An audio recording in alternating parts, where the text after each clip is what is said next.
वर्णानामर्थसङ्गानां रसानां छन्दसामपि मङ्गलानां च कर्तारो वन्दे वाणी विनायको। नारायणं नमस्कृत्य नरं चैव नरोत्तमं देवीं सरस्वतीं व्यासं ततो जयमुदीरयेत्। गुरुर्ब्रह्मा गुरुर्विष्णु गुरुर्देवो महेश्वर गुरुर्साक्षात् परब्रह्म तस्मै श्री गुरुवे नमः। बोलिए सियावर रामचंद्र भगवान की जय, राधावर कृष्ण कन्हैया लाल भगवान की जय, उमा महेश्वर भगवान की जय, गायत्री ब्रह्मदेव भगवान की जय, सद्गुरुदेव भगवान की जय, माता पिता गुरुदेव की जय, समस्त संतगण भगवान की जय, समस्त भक्तगण भगवान की जय। ओम नमः पार्वती पतये, हर हर महादेव। तो मित्रों और आप सभी श्रीमद् भागवत कथा के श्रेष्ठ रसिक जनों, श्रोतागणों, अब तक हमने श्रीमद् भागवत कथा की कथा को नियमित रूप से क्रमबद्ध रूप से श्रवण करते आ रहे हैं, कीर्तन करते आ रहे हैं, मनन करते आ रहे हैं, भजन करते आ रहे हैं। अब हम उसी क्रम में श्रीमद् भागवत कथा के 10वें स्कंद के 74वें अध्याय की ओर कथा को अग्रसर करते हैं। आप सभी श्रेष्ठ श्रोतागण रसिक जन भगवान श्री राधा वल्लभ कृष्ण कन्हैया लाल के श्री चरणों में दृढ़ भक्ति रखते हुए कथा का श्रवण करें, कीर्तन करें, मनन करें, भजन करें। बोलिए राधावर कृष्ण कन्हैया लाल भगवान की जय। तो कहते हैं 74 में राजसूय कियो युधिष्ठिर यज्ञ, तब ही हनु शिशुपाल नृप कृष्णचंद्र सर्वज्ञ, कृष्णचंद्र सर्वज्ञ। श्री सुखदेव जी बोले कि हे कुरुकुल भूषण, इस प्रकार राजा युधिष्ठिर जरासंध का वध और श्री कृष्ण का प्रभाव सुनकर अत्यंत प्रसन्न होकर श्री कृष्णचंद्र से बोले कि जो पुरुष त्रिलोकी के गुरु हैं, सब लोकों में बड़े ईश्वर हैं, वे भी दुर्लभ मानकर आपकी आज्ञा को सिर पर धारण करते हैं। हे व्यापक कमल नयन, आप हम दुखी और सामर्थ्यपन का अभिमान रखने वालों की आज्ञा को सिर पर धारण करते हो, यह विडंबना मात्र है। वास्तव में आपको यह बात संभव नहीं हो सकती। एक अद्वितीय अर्थात कोई जिनके बराबर नहीं और कोई जिससे बड़ा नहीं, ऐसे परमात्मा आप हो। आपका तेज परोपकार के लिए कर्मों से भी न्यून नहीं होता। जैसे सूर्य का उदय और अस्त में तेज बढ़ता ही है, घटता नहीं। यदि कहो कि मैं परमेश्वर हूँ तो सबको आज्ञा माननी, यह मंद कर्म करना योग्य नहीं है। वह कहते हैं कि हे यदुवंश में उत्पन्न श्री कृष्णचंद्र, हे अजित, जैसे अज्ञानी पुरुषों के देह में अहंकार और देह के संग में समता रहती है, उसी प्रकार आपके भक्तों के तू और तेरा, मैं और मेरा, यह बुद्धि उनमें नहीं होती। श्री सुखदेव जी बोले कि हे नृपोत्तम परीक्षित, राजा युधिष्ठिर ने भगवान श्री कृष्णचंद्र से यह वचन कहकर और उनकी सम्मति लेकर यज्ञ करने के योग्य वसंतादि काल में वेद के पढ़ने वाले योग्य ब्राह्मणों को होता, उद्गाता, अधर्व्यू इत्यादिकों में वरण किया। देवपायन, भरद्वाज, सुमंत, गौतम, असीत, वशिष्ठ, चव्यन, कण्व, मैत्रेय, कवश, त्रीत, विश्वामित्र, वामदेव, सुमति, जेमिनी, ऋतु, पेल, पराशर, गर्ग, वैशंपायन, अथर्व, काश्यप, धौम्य, परशुराम, भार्गव, आसुरी, वितिहोत्र, मधुच्छंद, वीरसेन, अकृतवर्ण, इसी प्रकार बुलाए हुए ऋषि तथा द्रोणाचार्य, भीष्मजी, कृपाचार्य आदि आए।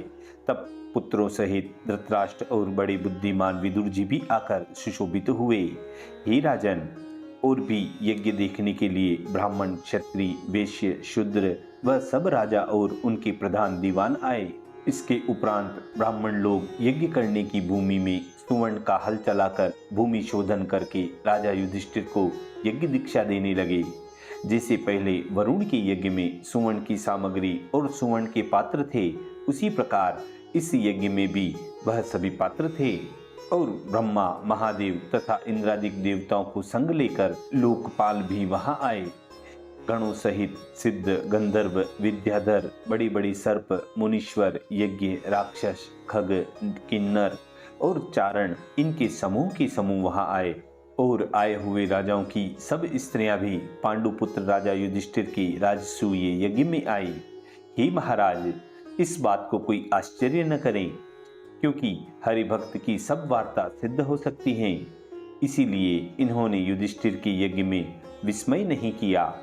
जैसे देवताओं ने वरुण का यज्ञ कराया था, उसी प्रकार देवताओं की समान कांति वाले ऋत्विज राजसूय यज्ञ करके विधि पूर्वक महाराज युधिष्ठिर से यजन कराने लगे।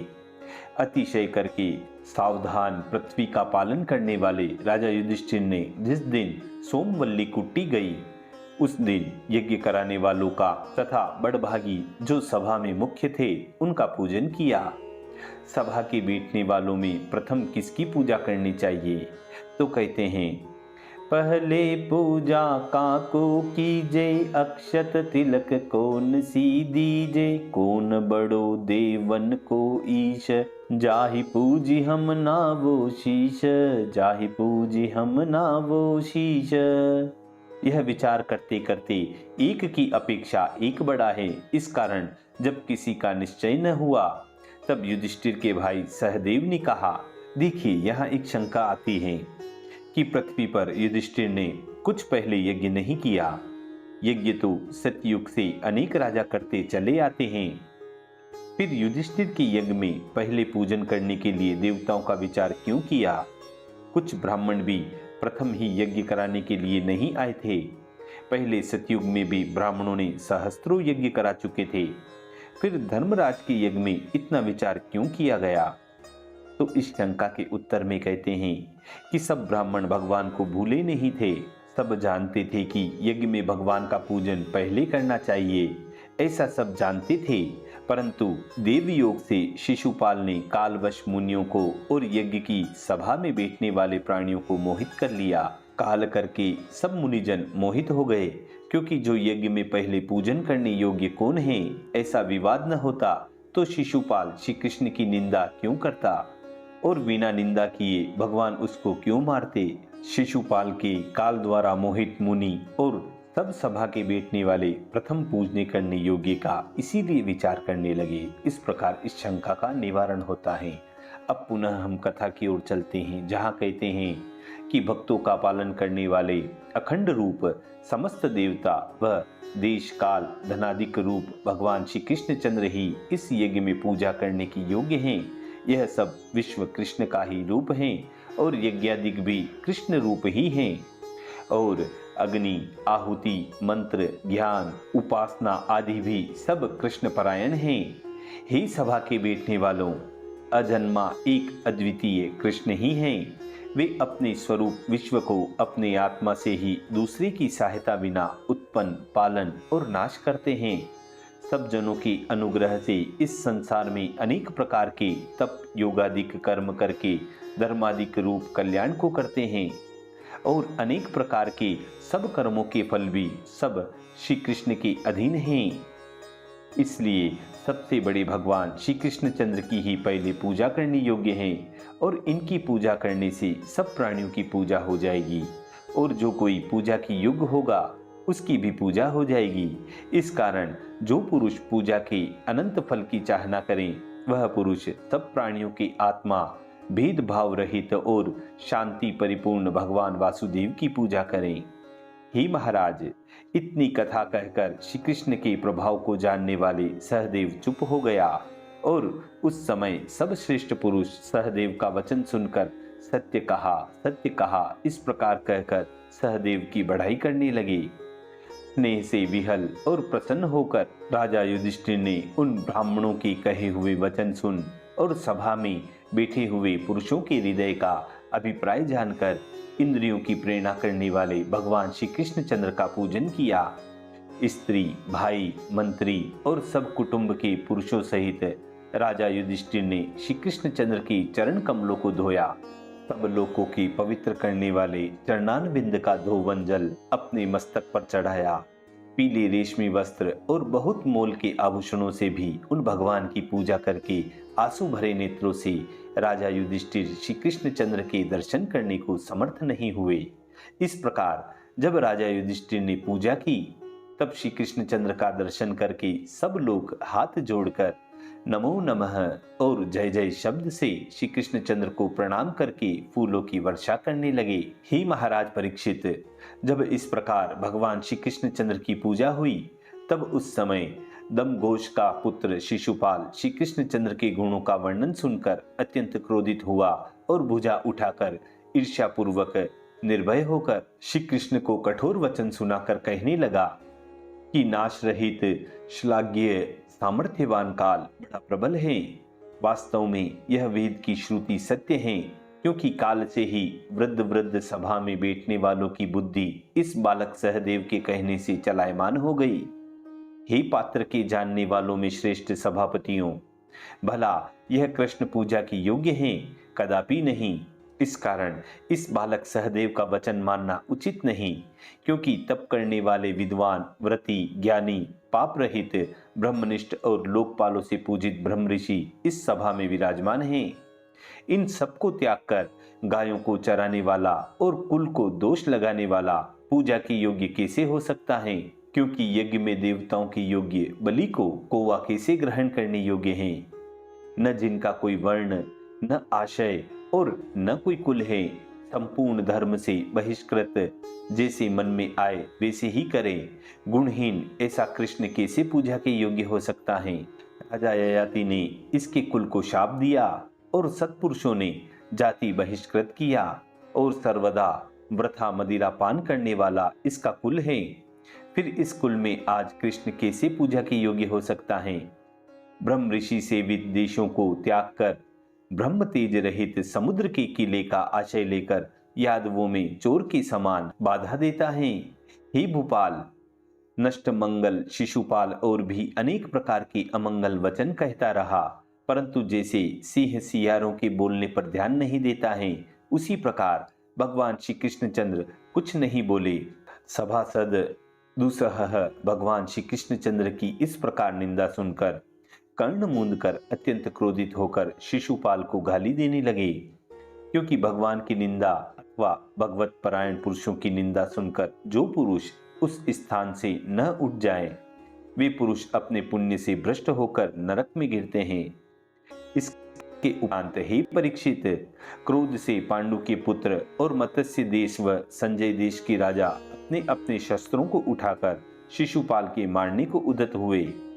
हे भरतवंश में उत्पन्न परीक्षित, इसके पीछे गबड़ाहट रहित शिशुपाल ने श्री कृष्णचंद्र के पक्ष वाले राजाओं को मारने के लिए ढाल और अत्यंत तीक्ष्ण धार वाली तलवार ग्रहण की।